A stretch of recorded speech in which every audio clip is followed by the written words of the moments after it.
ہماری پاک فوج ناسور ہے قوم کے لیے، وہی ساری خرابیاں کر رہی ہے۔ حافظ عاصم منیر، سید عاصم منیر صاحب، آپ حافظ قرآن، شرم آنی چاہیے آپ کو کہ آپ کیا کرا رہے ہیں ملک میں۔ اور اب آپ نے بھی گندگی شروع کر دی ہے۔ پہلے اپنے سالے محسن نقوی کو وزیر اعلیٰ بنوا دیا پنجاب کا، اب اس کو آپ نے وزیر داخلہ بنا دیا، وہ بھی ایسے ہی کمینہ ثابت ہو گیا جیسے رانا ثناء اللہ تھا۔ اور پھر آپ نے جو بھتیجی، آپ کی بھانجی بھتیجی جو بھی ہے، وہ جس کو آپ ہیرو بنا رہے ہیں، سعودی عرب لے کے جا رہے ہیں، وہ ASI جو ہے، اس نے کیا کیا ہے؟ پولیس کا کام پروٹیکشن دینا ہے۔ اگر ایک عورت نے حلوہ لکھا تھا اس کی شرٹ پہ، جس کا مطلب بیوٹیفل ہوتا ہے عربی میں، اس کو اگر جا کے محفوظ کر لیا تھوڑی دیر کے، تو پولیس کا کام ہے۔ وہ ہیرو کہاں سے ہو گئی؟ اس نے کون سی جنگ لڑی ہے؟ لیکن کیونکہ وہ آپ کے رشتہ دار ہے، اس لیے ضروری ہے کہ اس کو بھی کیا جائے۔ اب آپ دیکھیں یہ موروثی سیاست سے اور کتنے نقصان ہوتے ہیں۔ نواز شریف تاحیات نااہل ہو گئے تھے، عاصم منیر صاحب نے صرف اپنی ایکسٹینشن کے لیے، اور وہ قاضی فائز عیسیٰ ٹوٹل فراڈ، اپنی ایکسٹینشن کے لیے اس کو نہ صرف پاکستان لائے، دنوں میں اس کے سارے کیسز ختم کیے، اور اس کو پھر سے وہ کہتے ہیں نا بورن اگین کرسچن بنا دیا۔ اب وہ پھر آب زمزم میں نہا کے پاک صاف ہو گئے۔ لیکن میں آپ کو بتا دوں کہ نواز شریف پہلے یہ کہتا تھا مجھے کیوں نکالا، اب بہت سے لوگوں کو نہیں پتا، وہ یہ بول رہا ہے کہ مجھے کیوں نہیں وزیر اعظم بنایا، کیونکہ وہ کہتا ہے مجھے بلایا اس لیے گیا تھا۔ اب اسٹیبلشمنٹ نے یہ کہا کہ بھئی آپ قابل قبول نہیں ہیں۔ اب کوئی یہ پوچھے کہ بھئی کیوں قابل قبول نہیں؟ جب سارے اس کے کیس معاف کر دیا آپ نے تو قابل قبول ہونا چاہیے تھا۔ میں شروع سے کہہ رہا ہوں کہ اس کو وزیر اعظم نہیں بنائیں گے۔ اس کو کبھی کہتے ہیں IMF آپ کو قبول نہیں کرے گا، کبھی کہتے ہیں قوم قبول نہیں کرے گی۔ خیر وہ تھکا ہارا آدمی ہے، وہ تو ویسے بھی قابل نہیں تھا وزیر اعظم بننے کے، لیکن اس کے مقابلے میں شہباز شریف کو انہوں نے قبول کر لیا۔ لیکن یہ بات نواز شریف کو ہضم نہیں ہو رہی ہے۔ اگر لوگ یہ سمجھ رہے ہیں کہ وہ جاتی عمرہ میں آرام کرے گا، نہیں، اس کو ہضم نہیں ہو رہی ہے۔ مریم بھی اس کو بار بار باور کراتی ہے کہ حکومت آپ ہی کی ہے، ہم آپ کے کہنے پہ چل رہے ہیں، لیکن وزیر اعظم تو وہ نہیں ہے نا۔ آپ دیکھیے گا اب ہوگا کیا کہ PTI نے 4 حلقے جو کھولنے کے لیے کہا ہے نا، وہ بڑے امپورٹنٹ حلقے ہیں، اور وہ کھلیں گے، اس کو نہیں روک سکتا، قاضی بھی نہیں روک سکتا۔ جب لاہور کا حلقہ کھلے گا تو ڈاکٹر یاسمین راشد کامیاب ہو جائیں گی، نواز شریف ہار جائے گا۔ نواز شریف ہارا تو اس کا مطلب یہ ہوا کہ مانسیرا میں بھی ہارا، لاہور میں بھی ہارا، تو جب پارٹی لیڈر ہار گیا تو اس کا ملک میں کیا کام ہے؟ پھر اس سے وہ کہیں گے جاؤ لندن جاؤ آرام کرو۔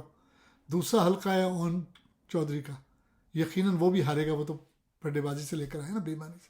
وہ ہارے گا، وہ وہی تھا جو عمران خان کے عدت کے کیس میں گواہ تھا، جھوٹا گواہ، اس کی چھٹی ہو جائے گی۔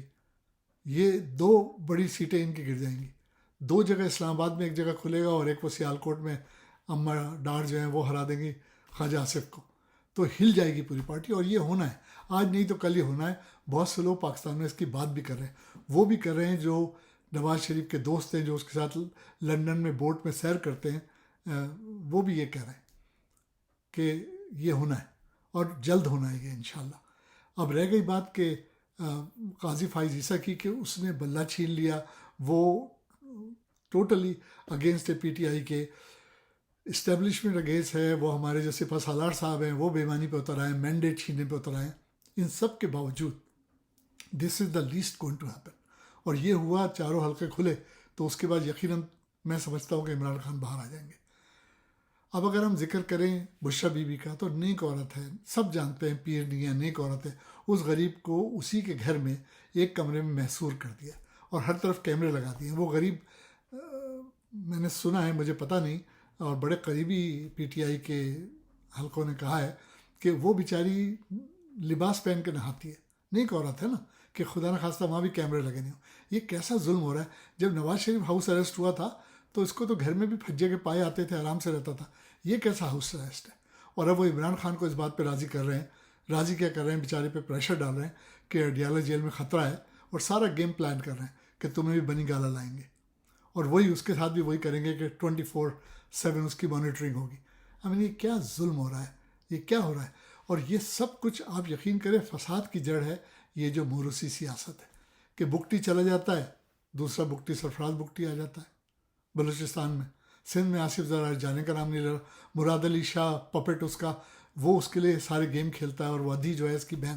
انہوں نے اس طریقے سے سندھ پہ قبضہ کیا ہوا ہے کہ سندھ میں کسی اور کی گورنمنٹ آنا ناممکن ہے۔ MQM تو غدار وطن، غدار قوم، غدار پاکستان ہے۔ مہاجروں کو انفارچونیٹلی قائد اعظم لیاقت علی خان کے بعد کوئی لیڈر ملا ہی نہیں۔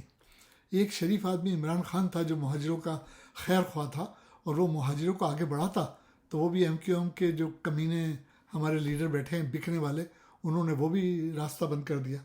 اب دیکھیے امین گنڈا پور کے گرد گھیرا تنگ کرے جا رہے ہیں، وہ چاہتے ہیں کہ وہ ایسا ایک تگڑا آدمی عمران خان لے آیا ہے جو ان سے ہضم نہیں ہو رہا، کہ کسی طریقے سے اس کو فریم کر کے نااہل کرے۔ کیا ناانصافی ہو رہی ہے، لیکن ہمارے عوام ہیں کہ وہ جاگتے نہیں ہیں۔